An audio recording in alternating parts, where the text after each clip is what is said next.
Assalamualaikum warahmatullahi wabarakatuh. Kami dari kelompok 10 yang beranggotakan Riananda Oktava, Safira Nurjannah, dan saya sendiri Ayu Gusna Faradita akan menyampaikan materi tentang Al-Muhkam wal Mutasyabihat. Untuk mempersingkat waktu, maka langsung saja kita simak penjelasan berikut ini.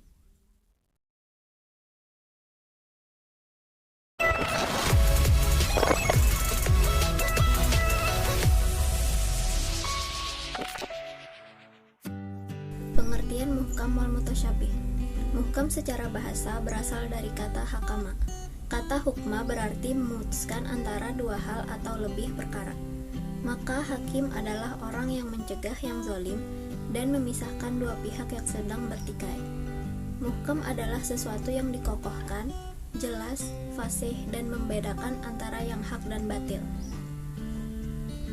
Sedangkan mutasyabih secara bahasa berasal dari kata syabaha, yakni bila salah satu dari dua hal serupa dengan yang lain. Syubhah ialah keadaan di mana satu dari dua hal itu tidak dapat dibedakan dari yang lain, karena adanya kemiripan di antara keduanya secara konkret atau abstrak. Selain pengertian berdasarkan bahasa atau etimologi, adapun secara terminologi atau istilah, muhkam dan mutasyabih seperti yang diungkapkan oleh para ulama adalah sebagai berikut. Yang pertama dari kelompok Ahlus Sunnah berpendapat bahwa ayat-ayat muhkam adalah ayat yang baik melalui takwil atau metafora ataupun tidak. Maksudnya dapat diketahui secara gamblang.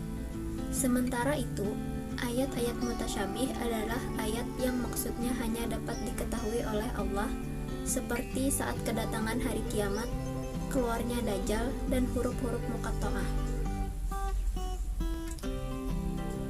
Yang kedua, Ibnu Abi Hatim mengatakan bahwa ayat-ayat muhkam adalah ayat yang harus diimani dan diamalkan, sedangkan ayat-ayat mutasyabih adalah ayat yang harus diimani tetapi tidak harus diamalkan.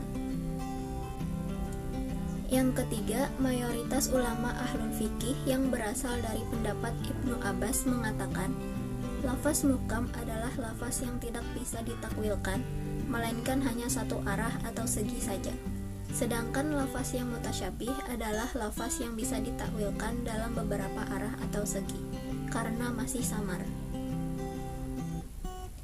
Yang keempat, menurut Ibnu Abbas sendiri, muhkam adalah ayat yang penakwilannya hanya mengandung satu makna, sedangkan mutasyabih adalah ayat yang mengandung pengertian bermacam-macam. Yang kelima, menurut Imam As-Suyuti, muhkam adalah suatu yang jelas artinya, sedangkan mutasyabih adalah sebaliknya. Yang keenam, menurut Manna Al-Qattan, muhkam adalah ayat yang maksudnya dapat diketahui secara langsung tanpa memerlukan keterangan lain. Sedangkan mutasyabih tidak seperti itu. Ia memerlukan penjelasan dengan menunjuk kepada ayat yang lain.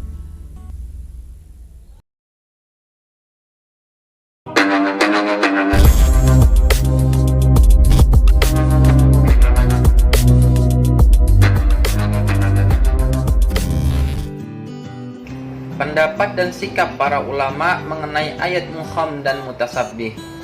Para ulama juga berlainan paham mengenai kemuhkaman Al-Quran dan kemutasyabihannya. Sikap para ulama terhadap ayat-ayat mutasyabih terbagi dalam dua kelompok, yaitu yang pertama, mazhab salaf, yaitu para ulama yang mempercayai dan mengimani ayat-ayat mutasyabih dan menyerahkan sepenuhnya kepada Allah sendiri. Mereka mensucikan Allah dari pengertian-pengertian lahir yang mustahil bagi Allah dan mengimaninya sebagaimana yang diterangkan Al-Quran. Di antara ulama yang masuk di dalam kelompok ini adalah Imam Malik yang berasal dari ulama mutaqaddimin. Yang kedua, mazhab khalaf, yaitu para ulama yang berpendapat perlunya menakwilkan ayat-ayat mutasyabih yang menyangkut sifat Allah, sehingga melahirkan arti yang sesuai dengan keluhuran Allah. Ada tiga pendapat para ulama mengenai masalah tersebut. Pendapat pertama berpendirian bahwa semua Al-Quran itu muhkam berdasarkan ayat 1 surah Hud, yaitu kitabun uhkimat ayatuh, yang artinya suatu kitab yang ayat-ayatnya tersusun rapi. Pendapat kedua mengatakan bahwa Al-Quran itu seluruhnya mutasabbih, dalam arti yang saling bersesuaian, yang sebagian dengan sebagian yang lainnya. Hal ini berdasarkan ayat 23 surah Az-Zumar, yaitu Allahu nazzala ahsanal hadisi kitabam mutasabbiham masani taqsya'irru minhu juludul ladina yakhshawna rabbahum, yang artinya Allah telah menurunkan perkataan yang paling baik, yaitu Al-Quran, yang serupa mutu ayat-ayatnya lagi berulang-ulang.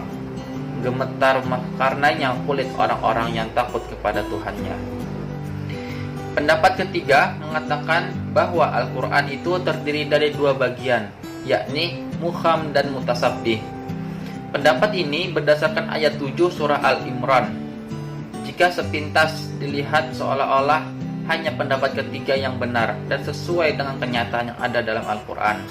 Tetapi jika diamati secara seksama, sebenarnya semua pendapat itu benar dan sesuai dengan kenyataan yang ada dalam Al-Quran itu.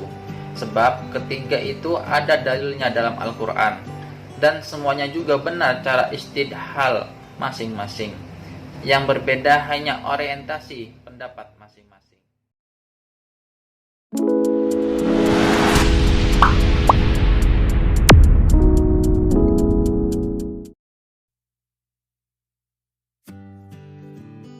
Selanjutnya, saya akan menjelaskan hikmah dalam mempelajari ilmu muhkam al-mutasabbihat.